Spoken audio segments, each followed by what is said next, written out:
Shalom saudara-saudara seiman di dalam Tuhan Yesus Kristus.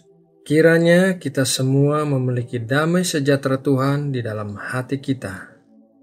Mari kita berdoa untuk memulai renungan ini.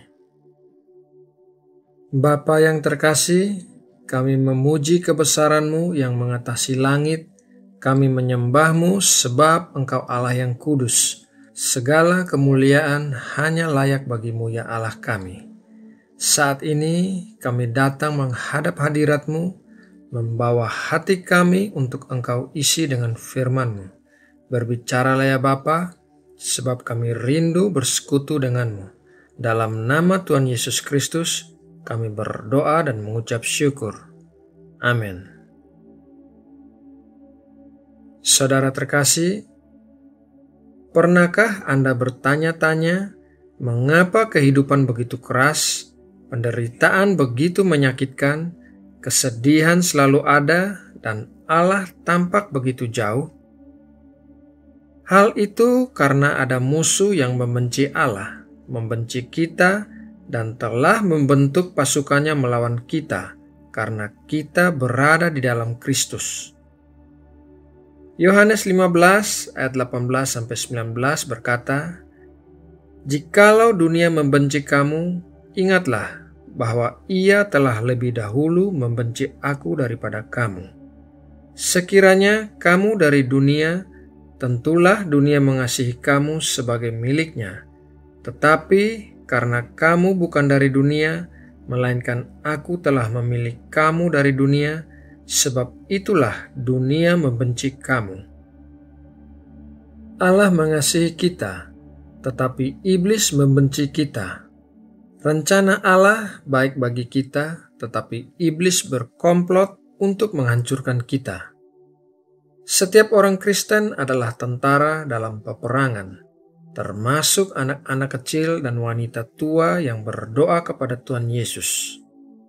Jika kita tidak tahu bahwa kehidupan adalah peperangan dan iblis adalah musuh kita, maka kita bisa salah mengartikan segala sesuatu yang negatif dalam hidup kita adalah penghakiman dari Allah.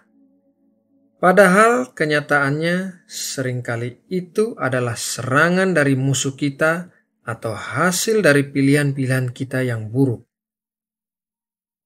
Ketika kehidupan menjadi sulit, kita mudah lupa bahwa kita hidup berkemenangan dalam Kristus, dan kita kehilangan harapan.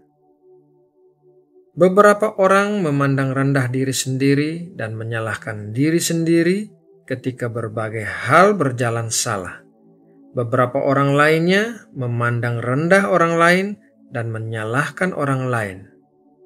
Masalah dalam hidup kita terkadang sebagian karena kesalahan dosa kita atau dosa orang lain, tetapi tidak pernah kesalahan Allah, karena Allah baik dan tidak menyebabkan dosa. Namun, di balik semua dosa ada iblis. Meskipun kita tetap bertanggung jawab secara moral atas dosa kita, iblis juga terkadang sedikit banyak bertanggung jawab, karena ia adalah penipu yang senang ketika kita bergabung dengannya dalam pemberontakan terhadap Allah. Saudara terkasih, untuk hidup berkemenangan, ada beberapa senjata yang bisa kita gunakan, yaitu yang pertama, senjata kebenaran. Musuh adalah pendusta dan bapa segala dusta. Jika kita mempercayai kebohongannya, maka kita tidak akan mempercayai kebenaran yang Allah berikan. Kebenaran ditemukan di dalam Alkitab, dan itu selalu membawa pada kemuliaan Tuhan Yesus Kristus. Kita harus tahu kebenaran, mempercayai kebenaran, dan membagikan kebenaran berapapun harganya. Ketika berurusan dengan orang-orang, selalu lihat kisahnya dari dua sisi untuk memastikan kita tahu kebenarannya sebelum kita membuat keputusan. Senjata yang kedua adalah senjata iman. Iman adalah suatu keyakinan di dalam yang membawa kepada suatu tindakan di luar. Iblis sering mengirimkan serangan panah berapi berupa kenangan yang menghantui, pikiran yang menuduh, godaan, dakwaan, penyesalan yang sia-sia, mimpi-mimpi yang mengganggu, dan lain sebagainya. Iman adalah perisai kita. Bertobatlah dari dosa-dosa kita dan percayalah kepada Tuhan serta janji-janji Tuhan. Senjata yang ketiga adalah senjata doa.